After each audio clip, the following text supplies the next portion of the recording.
Welcome to Positive Atheism English channel. Today in our program, My Life with Gora, an autobiography of Srimati Saraswati Gora, I am going to read out you regarding her journey to Colombo. Gora came with me to drop me off in Vijayanagaram. Just within 4 days of our arrival, he received a telegram stating that he was offered a job in the Ananda College in Colombo.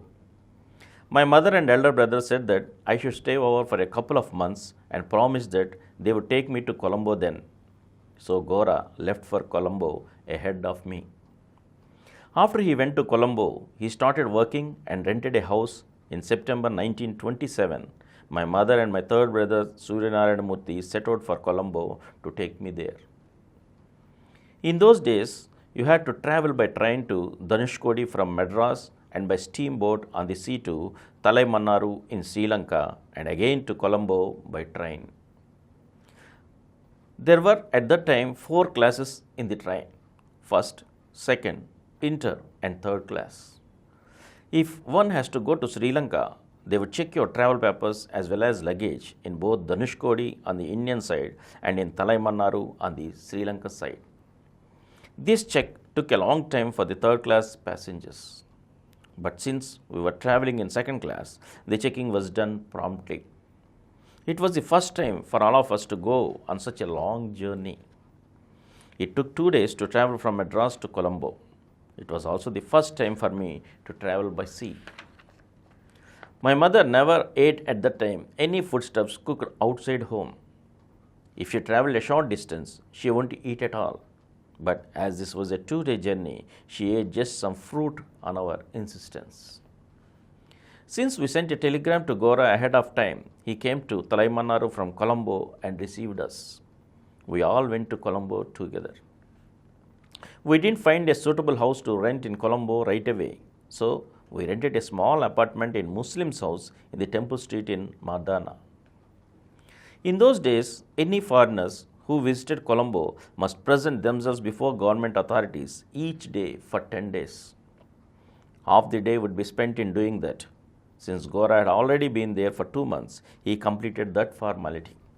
My mother, brother, and I went there every day, starting on the day following our arrival.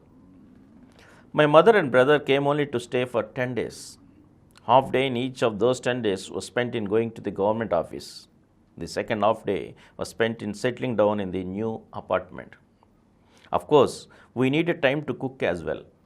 So, it was not possible to take my mother and brother out to more than 1 or 2 places in Sri Lanka to show around. After 10 days, my mother and brother set out on their return journey. My mother made a pilgrimage to Rameswaram on their way back to Vijayanagaram. Gora had trouble with his meals for the 2 months before I went there. All the restaurants there served only non-vegetarian food. There are many Buddhists in Sri Lanka. No matter how much they preach non-violence, they ate not only chicken and goat meat, but also pork and beef. And of course fish. So it was hard to find vegetarian food. In entire Colombo, there was one Madras Iyer restaurant. Only there one could find vegetarian meals and snacks. But it was very hard for Gora to go there 3 times a day for food. So, sometimes out of sheer laziness, he would skip a meal. After I arrived, Gora didn't have to go through those troubles. Sri Lanka is a small country. Traveling by train or car from one end of the country to the other didn't take more than a day. So, Gora would go out to visit places every weekend. He had already seen much of Sri Lanka by the time I had arrived there. We didn't stay in the first apartment for more than 2 months. There were other families besides us living in that house. They were all Indians from Tamil Nadu. Since we were new arrivals and were a small family, all the other tenants tried to deceive us by making us pay the rent for the whole house. The Muslim landlord was a very nice man. He owned other houses in Colombo besides the one we were living in. So, when we complained to him, on the same day, he moved us into another house. Those who wanted to deceive us were so surprised. Our first apartment was quite far from the college, but the current house into which we had moved was closer to it. We didn't have any friends to speak of when we were living in the old apartment. After we had moved to the second apartment, we made good friends with many families living nearby. The gentleman who we got to know right away was Dr. Anarappa. He married a lady from Madras. She was very fond of India. He was in a very important position in the Sri Lanka Health Department. Still, he was quite unassuming and unpretentious. Indians would gather in his place quite often. We got to know many Indian families because of our acquaintance with Dr. Anarappa. We too attended many friendly gatherings in his home. We were the only Telugu that came there.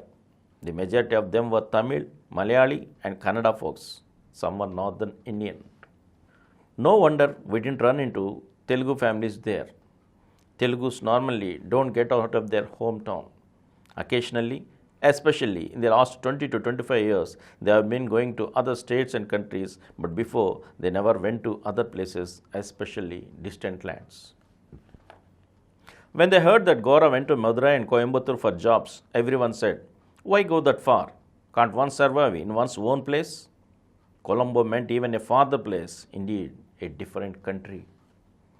The Colombo job helped us to broaden our perspective. Our landlord was a Muslim. Our best friend was a Christian. Gora worked in a Buddhist college. Sri Lanka is primarily a Buddhist country. Only in the northern part of Sri Lanka, that is in the Jaffna region, speak Tamil. They are Saivite Hindus. The people from Jaffna claim that Jaffna is the birthplace for the Dravidian culture and Tamil language, that it was from there the Tamils crossed the sea and went into the southeast region of India, and that the Tamils and Tamil language thus spread to India. Buddhism, Christianity and Islam are the prevalent religions of Colombo. To us who grew up in the customs and traditions of Hinduism, Colombo life gave us an opportunity for a comparative view of the societies. And from here, I shall read out in the next episode again. Thank you. For more videos, please subscribe to our Positive Atheism English channel presented by Samaram channels, which has crossed more than 20 crore views. Please like, subscribe and share our videos, and for notification of our new videos, please click the bell icon.